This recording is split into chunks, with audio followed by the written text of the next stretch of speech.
was recently announced that Gob B has returned to play in mousesports, and he's signed a full-time contract, and apparently he's going to kind of go all in and try to become a top-level player again in Counter-Strike, and he has an extensive history that goes back into 1.6. This guy he's actually of Turkish descent, but he's lived in Germany for a number of years. He speaks fluent German. His history is all in German teams around that time. And so who was he as a 1.6 player? So we can get a sense of who he is as a CSGO player, maybe what his potential is or some of the upside of if he can get back to the level of where he was. So you have to go way back in time for Gob B, because actually the first place he really broke free and was known outside of just the little German community of teams was in 2007. He attended ESWC with this team called ID Gaming, and crucially, he personally had like a really good individual performance, like a surprising one. People weren't expecting anything from this team, and he was quite good. And so as a result, right after that tournament, mousesports, who had always been the best German team, like historically at least, like they were like the premier name in German esports, their team had played really badly, actually. They finished like outside of the top 16 at that one, which was a huge shock. And so they'd removed a couple of players, and they brought in Gob B, and they brought in Six as well. Six was kind of like a rising star type player. They brought these two players in, but actually for the rest of that year, 2007, mousesports actually struggled a little bit, because even though in the EPS, which is the biggest league in Germany, and it always has an offline final with 4 teams, kind of, you can compare it just in German in a sense, just to what like StarLadder is. Like it has a group stage, and then like crucially there's the LAN, that's the 4 teams. And it's the same format actually, double elimination, upper or lower bracket. But this was in this particular scenario of EPS, you would have like quite a long regular season. Well, when they first got to mousesports, Gob B is called his partner Six. They actually went undefeated in the regular season, and then in the final they won the first map against Attacks, and they got to the final. But then in the final they lost both maps in like, they'd led big time first half and then come from behind losses, basically. Come from behind wins by the Attacks, which was the team that had Roman and those guys in, Moon. And so it was actually kind of a disappointment. Like maybe in mousesports, I thought these big signings are going to get us back to the top, but they weren't quite there. Now, in 2008, the next year, this is when they did make good on that promise, the potential of what this lineup is capable of doing rather, because in 2008, they were one of the 3 best teams in the world. For the whole year, when you look at it, their accomplishments are really good.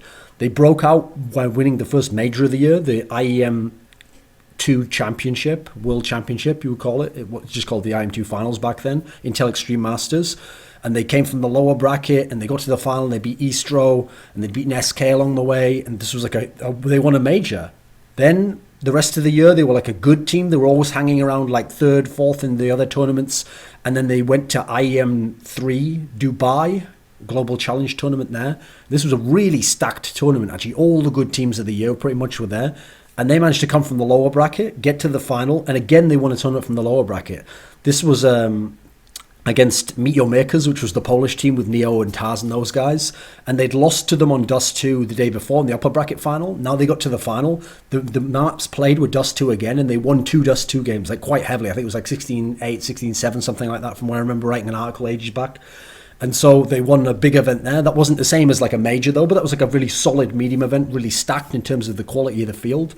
This year, they won both the EPS titles. The World Esports Masters event in China, they managed to finish 2nd to MTW, and that was kind of like, that set the tone for what the year was like. They were dominant domestically, they were the best German team. They won a major, like what a great performance, great one-off tournament. They won a medium tournament when they were on their day, and they weren't the best team in the world. On their day, they were very good in that particular time, but crucially, MTW Denmark, the team with Ave and Zonic and Sunder, this team was better than them. And the thing was, what made mousesports impressive was that they were one of the best teams at matching up against MTW, actually, crucially because of the maps that they were strong on, which is something maybe I'll get to later. And MTW, by the way, was the team of the year that year. Like, they won like 4 or so events that year. They were very strong, and this was like one of the most competitive years ever. So to be top 3 at that time was very impressive by Gob B's mousesports team. 2009 was really disappointing. They weren't relevant at all. They had like a roster change. They brought in a guy who was like an unknown guy called Cash, and they didn't really have anything of note happen that year. Like, they won a very small invitational tournament that some of the other teams even went out drinking the night before because no one gave a fuck about this tournament. They still won the EPS because actually the other teams in the region in Germany in that year like dropped off a bit. Like alternate attacks didn't get so good from that on. So they still won the EPS titles. They kept racking those up. 2010 was when it got interesting though, because at the end of 2009, I think it was in like December of that year, it was announced that mousesports and Gob B's team had acquired Roman, and Roman was like always the star. Like he was the potential genius player from Germany, and he'd been playing for always like the second best team. Like he'd been playing for alternate attacks, and he'd been part of the reason why sometimes they would lose to attacks, or they'd lost the year before, 2 years before. And so when they got Roman, this was like the dream lineup. In fact, the whole reason it had been done supposedly is that some players like Gob and Capia were considering retirement, and they thought, right, fuck it, you know what? We'll give it one last year. We had a bad year last year, so bring in Roman, bring in the other star that we've always played against, and let's just go for it. Let's make the dream team. And the first event, it happened. They went to the IEM4 European Championship, which was super stacked because Europe was the best region. This was the championship of all the best teams, and they won it. They beat SK Gaming in a best of 3. They beat Fnatic with the lineup that obviously was still a very good lineup, even though they swapped out Gooks and brought in Threat. They won this event. This was like when they'd won the IEM3 Dubai. It was like when they'd won IEM2 finals in the past. It was like a magical performance.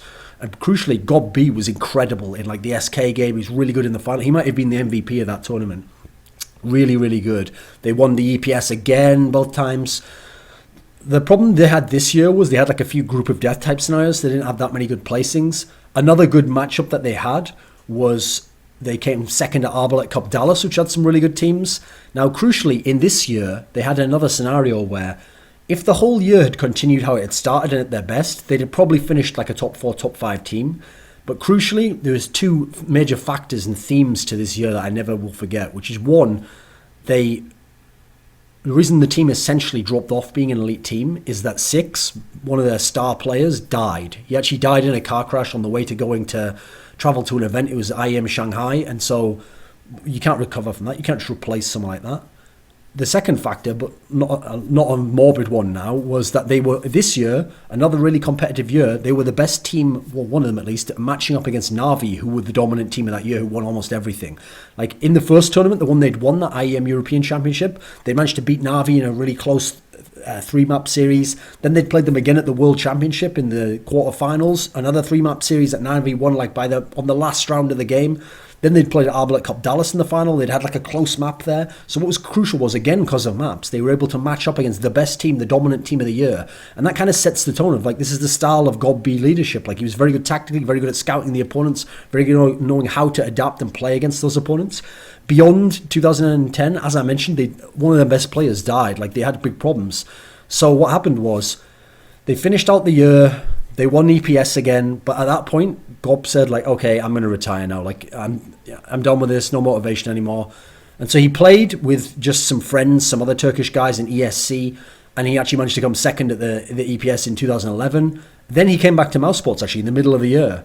I guess he'd had enough time off to recuperate, and he was revitalized to want to compete again in CS. And mousesports got a pretty good team together, actually. They finished second at IEM Guangzhou behind Fnatic. They finished third at ESWC, managed to beat the Poles in the semi-final game there. They managed to finish fourth at DreamHack Winter. So, okay, not some bad, some pretty decent results towards the end of the year there. Won EPS again, won his fifth EPS title at the time, I think. The next year, mousesports was basically irrelevant. Actually, the team they had was really bad early on. And yeah, they won EPS again, but actually at that point, EPS was quite weak. The second best teams in Germany were quite weak. And this was pretty much the end of that was just the end of 1.6 for Gob B. So, in terms of his 1.6 career as a whole, it's good in some senses, but it's not quite on the level of like some of the Na'Vi players and some of the Poles like Neo and Taz and all the Fnatic guys you think of, and even some of the SK players. But it's a pretty solid set of accomplishments, actually. He won 6 straight EPS titles. He won a major. He won IEM2. He won 2 medium-sized events that were really stacked events. Like they were on the level of a major in terms of the talent level. It's just that they weren't considered a major. So he won IEM3 Dubai and he won IEM4 European Championship. That's a very solid. He's winning domestically. He's winning internationally. He's matching up against 2 of the best teams ever: MTW in 2008, Na'Vi in 2010. Like you can see, there's something to his career. So he has some sort of talismanic effect on his teams, like beyond just being a good player. So. In CSGO, there wasn't much of Gob B. Like I don't think he was ever fully into it from the beginning. In 2013, he managed to win EPS with mousesports again. He finished second in EPS in 2014 with mousesports. He was in the alternate team that went to DreamHack Stockholm in like September of this year. He finished, they were in like last place in the group there, so that's pretty much irrelevant, that one. He went to the ESEA Season 17 LAN not very long ago. It was replacing Alu in mousesports, and they finished last place there, so nothing really particularly good there. And then they recently went to that ACER A Split Invitational thing where he finished fourth in mousesports, so nothing really of note to talk about there in CSGO. Hasn't really been any sort of a factor, so I have to say, I'm not entirely sold that he's going to become some great player, etc. again, but crucially to me is if he can play a role in terms of actually being the in-game leader, setting up the structure and finding a way to play and adapt to opponents, I think that much is possible. I don't think he's going to be a great individual player, which is kind of what I'm going to get to now, talk about him as a player. So crucially, there were two factors to Gob B that you have to separate, and yet they're connected, so you have to talk about them at the same time, which was that, yes, he's one of the best in-game leaders of all time in 1.6, but he's also one of the best German players just as an individual player, and yet at the same time he was doing both. That's the key thing to point out. This guy was the in-game leader, and you know that whole thing about how, like, well, the in-game leader is never going to top frag, and he's usually going to have the least frags, and he's not going to have the most game impact. No, Gob B used to some games be the star of the whole team while in-game leading and doing it within the framework of what he wanted to do as an in-game leader. I would actually say, of all the in-game leaders, historically, he might be the best individual player. Now, in their prime, Element might have had more of game impact overall as an individual within that context. Executor, there was times when he was a monster in the early days, but adding all the package together in terms of being an in-game leader and individual, I'd say he was the best in that respect, of that unique sort of an in-game leader. And you could see it in his team as well, because his style of play was, like, here's a key concept to in-game leaders, because I've done it for a lot of my career, so I've noticed it and I've talked a lot with other in-game leaders.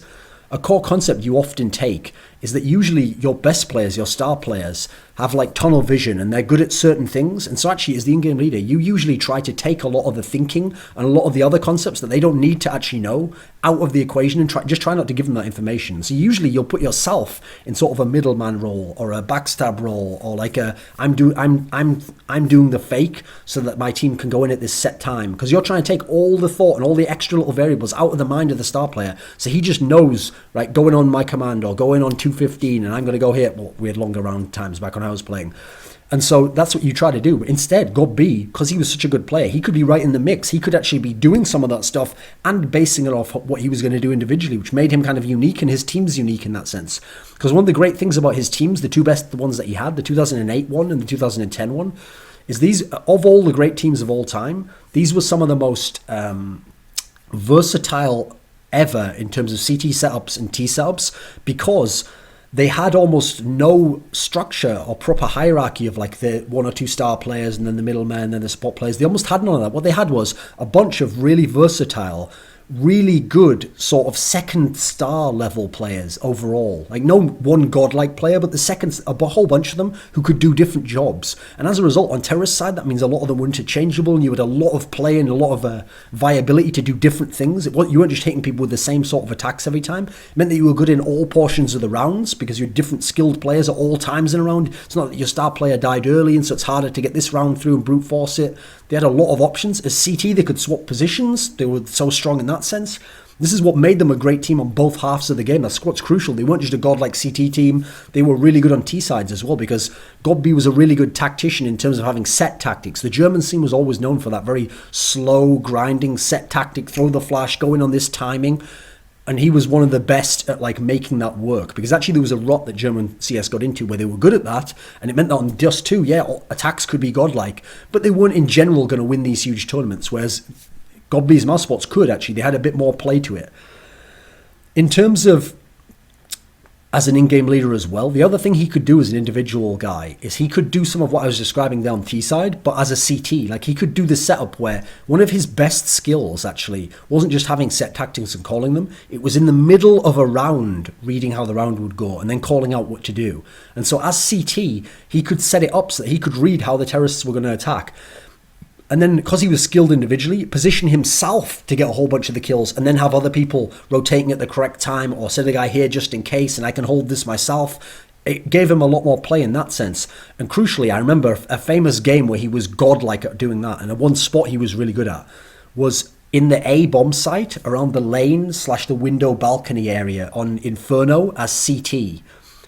there was two series. There was one against Fnatic in the final IEM4 European Championship, but crucially the semi-final against SK, he just went like God mode here. He must have dropped like 26 kills or something. He was just shifting positioning and reading the attacks so well, like killing guys window, then switching over to the lane, and they'd be there at that point, and then he'd look behind and he'd get a guy, and then he'd position to a new area and he'd be ready for them there. Like, he just read the whole game. It's like he knew exactly, or he just had an intuitive sense of what was going to happen in the game, and he adapted his play and used his individual skills, like his really good spray with the rifle, with the silenced Colt, to just destroy them completely.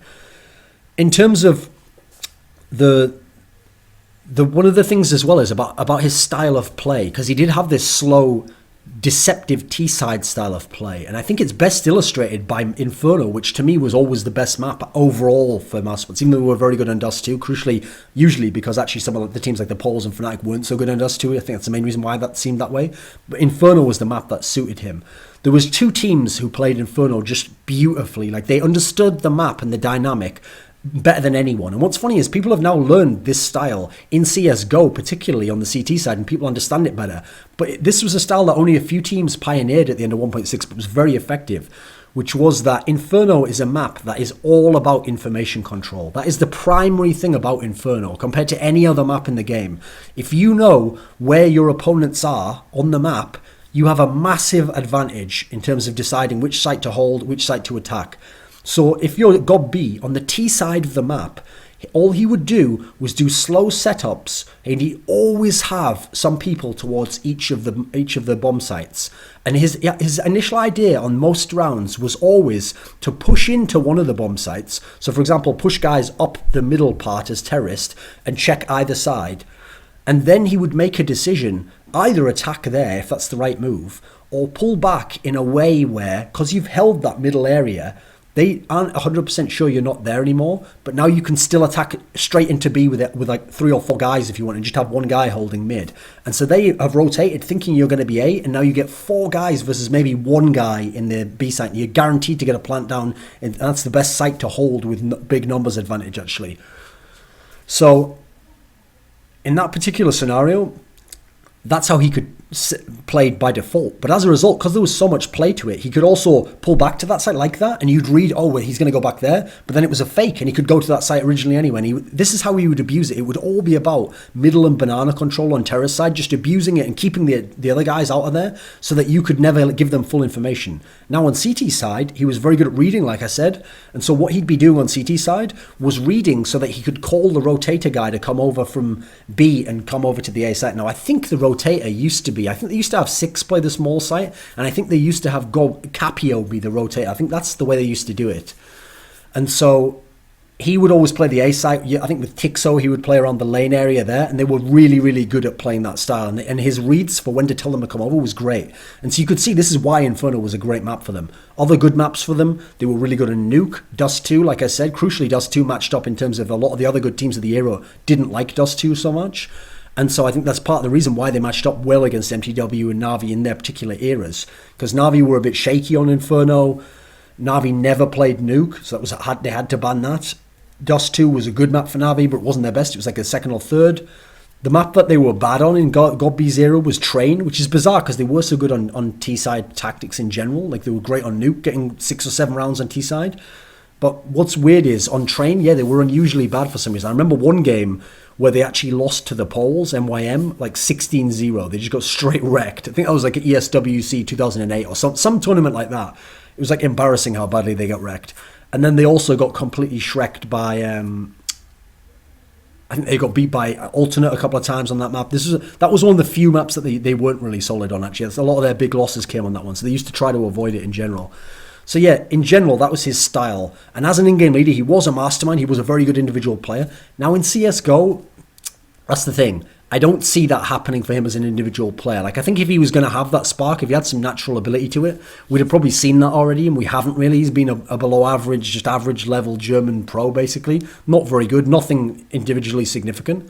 But as an in-game leader, now this is where he could have some play to this. Because like when I described the way Inferno was played there, especially the CT setups of how to read when to rotate, that's everything that the best teams on CT do now. LDLC and Fnatic play that dynamic CT side, trying to have the in-game leader read it, and Pronax particularly has been very good at this.